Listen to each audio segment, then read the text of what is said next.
tout le temps, le meilleur impôt, c'est celui qui ne pèse pas lourd, mais assis sur une assiette très large. C'est ça qu'il faut rechercher. Je préfère avoir un taux de 5% appliqué sur une assiette de 1 million qu'un taux de 10% appliqué sur une assiette de 1000. Et c'est ce travail-là qu'on est en train de faire. Simplifier également les procédures et les impôts. Il y a beaucoup d'impôts, quelquefois. Et les Sénégalais ne s'y retrouvent pas. Quelquefois, ils peuvent être même de bonne foi, mais même pour les experts fiscaux, quelquefois, on maîtrise peut-être un livre du Code général ou deux, on a des problèmes pour le troisième livre, c'est très compliqué. Je crois que le travail de simplification a toujours été un vœu.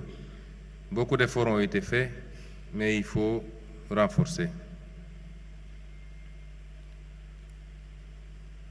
Maintenant, je crois que j'ai été très clair. Nous avons entamé un travail. Il y a des mesures qui sont faciles à évaluer. Et comme il nous fallait lancer ce plan de redressement, il était temps de le faire. Nous ne pouvons pas attendre de terminer l'évaluation de toutes les mesures. J'ai considéré que j'ai peut-être 60 ou 70% de mesures évaluées. Comme l'a dit le président, le niveau de précision, on y a mêlé tous les services, le ministère de l'économie, le ministère des Finances, les statisticiens. J'ai dit, je ne veux pas qu'on m'énonce des mesures sans les évaluer. C'est très facile d'énoncer comme ça, mais je veux que ces mesures soient évaluées. Parce que dans ma conception des choses, c'est très facile d'avoir un programme. Mais tant que ce programme ne vous dit pas comment on va le financer, c'est une profession de foi, ce n'est pas un programme. Et c'est ce qu'on a toujours fait dans ce pays. Regardez le presse Covid. Si vous lisez financement, nous allons voir les bailleurs, financement concessionnel, dons, tirage FMI, etc. C'est ça qu'on vous dit. Mais on ne vous dit pas comment on va faire nous pour mobiliser des recettes ici. Et ce travail, nous l'avons fait, et les 50 milliards, considérez que c'est provisoire. Je vous ai lu une dizaine de mesures sur la réduction du train de vie de l'État. Mais je ne peux pas vous dire tout de suite, quand on va mettre la centrale d'achat, qui va en dehors de quelques types d'achats très techniques, par exemple, l'acquisition de produits pétroliers ou les produits pharmaceutiques. On peut laisser la SAR, produits pétroliers, on peut laisser comment s'appelle l'agence qui s'occupe des produits pharmaceutiques.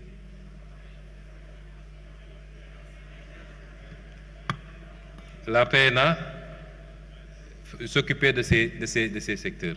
Mais pour tout le reste, les mobiliers de bureau, les billets d'avion, le matériel informatique, tout ce que vous voulez, si on centralise les expériences ailleurs, je sais qu'un pays comme la France a ce qu'ils appellent l'agence pour les achats de l'État, AAE. Cette agence centralise les achats. Et les statistiques dont nous disposons, c'est que c'est des gains substantiels qui sont réalisés quand vous faites ça. Mais je ne peux pas vous dire tout de suite que ce sera 100 milliards ou 200 milliards. Le travail continue. C'est toutes les mesures sur ce plan-là. Mais j'ai pu vous assurer que toute charge non indispensable, superfétatoire, redondante, sera supprimée de l'administration. Par contre, cela ne veut pas dire aussi qu'il nous faut aller vers le misérabilisme. L'administration a besoin de moyens pour travailler et faire des résultats. Maintenant, nous n'avons pas dit que nous allons... Les mesures d'accompagnement, oui, mais nous n'en sommes pas encore là parce que nous ne sommes pas dans l'optique de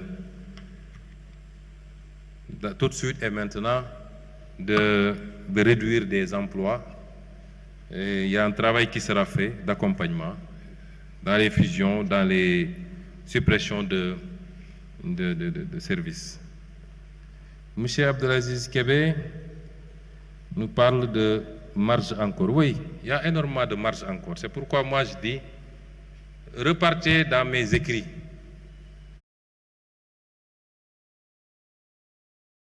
la viabilité financière des collectivités territoriales. Nous sommes l'un des pays qui a le taux de transfert le plus faible. Comparé même au Mali qui a 12%, au Maroc qui a 20%, nous on est encore à moins de 5%.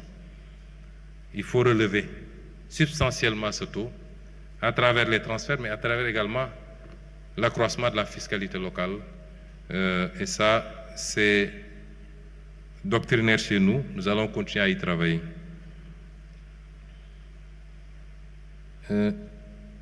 La stratégie nationale de la bonne gouvernance, elle va accompagner certainement tous ces textes qui sont faits actuellement et qui concourent tous à cette préoccupation de bonne gouvernance. Mais c'est un chantier auquel peut-être vous serez conviés, qu'on finalisera pour compléter le package dont a parlé le président tout à l'heure. Oui, moi je pense que quand on a géré un pays, quelle que soit votre fonction, président, premier ministre, ministre, directeur général, vous ne devez pas pouvoir,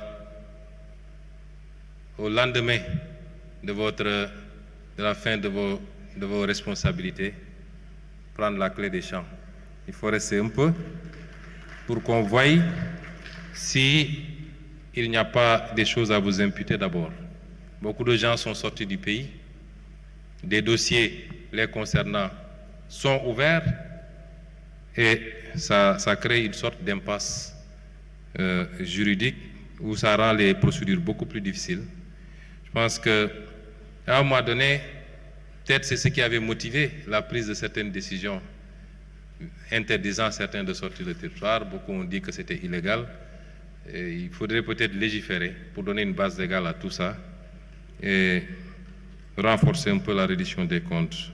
Madame Mame Diarra Ndiaye de la société civile, nous sommes tout à fait ouverts pour impliquer, associer la société civile à ce que nous faisons.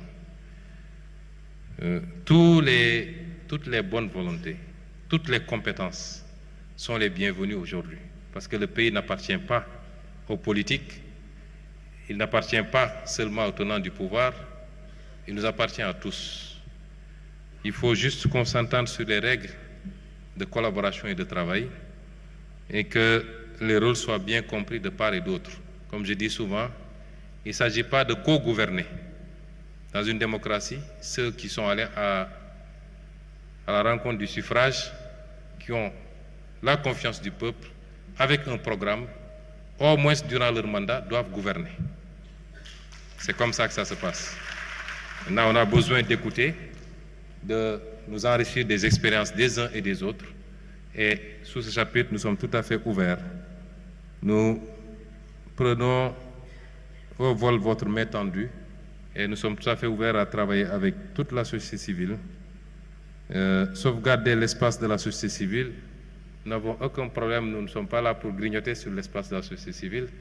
C'est le contraire qu'il faut interroger. Est-ce que la société civile n'envisage pas de grignoter sur le nôtre? Vu les interpellations quelquefois et la teneur, c'est comme si certains de la société civile étaient élus à notre place pour décider à notre place. Mais nous ne sommes pas là, nous, pour interférer sur la société civile. Et enfin, le rôle des femmes. Je crois que dans toutes les politiques publiques que nous développons, nous parlons de plus en plus même de discrimination positive. Les femmes sont les premiers acteurs du développement de ce pays. Je le sais, et c'est pourquoi, partout où j'ai été, à titre personnel, les maigres revenus que j'avais, je les ai alloués à des associations féminines pour les aider à se renforcer. Et c'est ce que l'État va continuer à faire. Et hier, j'étais particulièrement content, lors de la remise des lauréats, de voir qu'il y a quasiment autant de femmes, ou peut-être plus de femmes que d'hommes. Et ça va dans le bon sens. Rassurez-vous, c'est une préoccupation. Et nous allons mettre des mécanismes dans l'accès au financement, dans l'accès au foncier, des mécanismes même discriminants pour permettre à ces femmes-là de s'autonomiser et de continuer à jouer le rôle qu'elles jouent dans la stabilité sociale, parce qu'elles, au moins, remettent l'argent dans la maison. Monsieur Cissé du SYNPICS, a parlé de la fragilité du secteur de la presse, la précarité, fragilité économique, précarité éditoriale. Quelle réforme du modèle? Convention État-presse, FADP. Ce que je retiens dans tout ça, d'abord je renvoie au ministre de la communication qui, je crois, travaille à des assises, si ce n'est déjà tenu, avec la presse. Mais ce que je retiens, c'est que vous nous dites que le SYNPICS a des propositions. Nous attendons ces propositions avec impatience, nous les examinerons et nous considérons que la presse est un acteur comme beaucoup d'autres acteurs, ni plus ni moins. La presse peut avoir une tribune que d'autres n'ont pas, que les agriculteurs n'ont pas, que les éleveurs n'ont pas, que les pêcheurs n'ont pas. Ça n'en fait pas un acteur plus important que ces autres acteurs. Et elle peut avoir un traitement privilégié parce qu'elle peut bénéficier de subventions que d'autres secteurs n'ont pas. Il n'y a pas de subventions sur le transport, il n'y a pas de subventions sur beaucoup d'autres secteurs.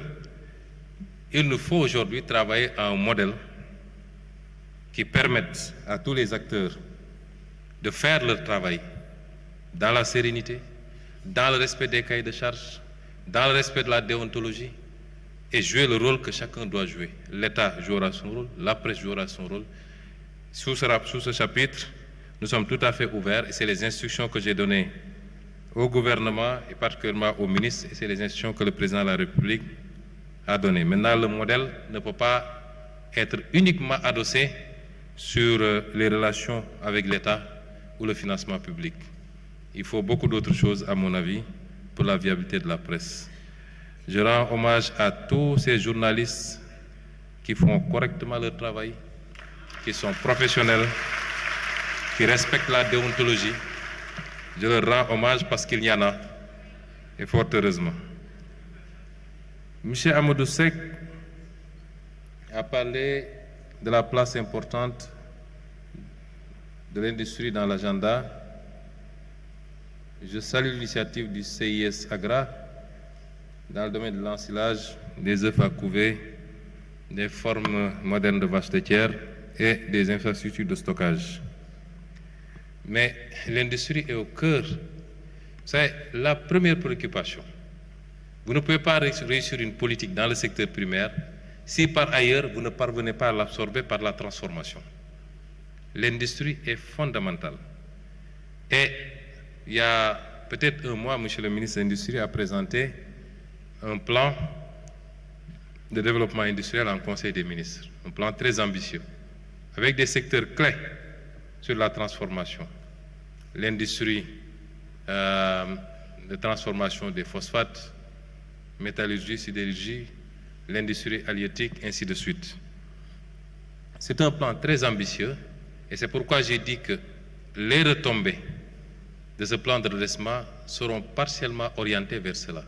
Accompagner nos industriels qui ne peuvent pas aujourd'hui, s'ils ne sont pas protégés, c'est pourquoi les réformes législatives sont importantes, ne peuvent pas compétir face à un industriel chinois, japonais, français, allemand, ce n'est pas possible. Il faut de la protection, il faut de l'accompagnement, il faut de la facilitation à l'accès au financement. Il faut aussi, dans le cadre des partenariats, souvent nous nous déplaçons, il y a beaucoup de retombées. Aujourd'hui, nous avons énormément d'appétit manifesté par des boîtes chinoises après notre visite là-bas. Les visites du président de la République, c'est la même chose.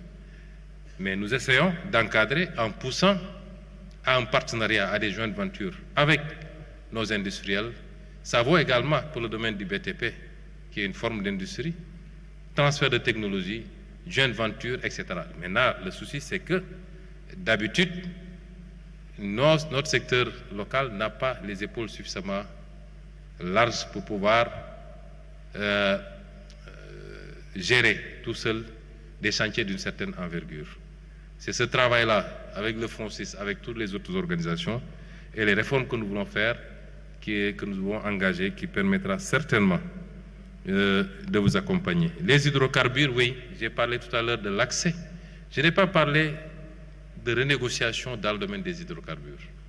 Pour le moment, je n'en parle pas. J'ai parlé juste d'un droit légitime que nous avons à accéder à la production d'hydrocarbures locales en attendant de travailler à un certain nombre de choses, notamment la possibilité de regrouper l'intégration de tous les blocs gaziers, parce qu'on parle de GTA et Ayakar Teranga, pour pouvoir avoir accès aux produits de manière à casser totalement le prix de l'énergie au Sénégal.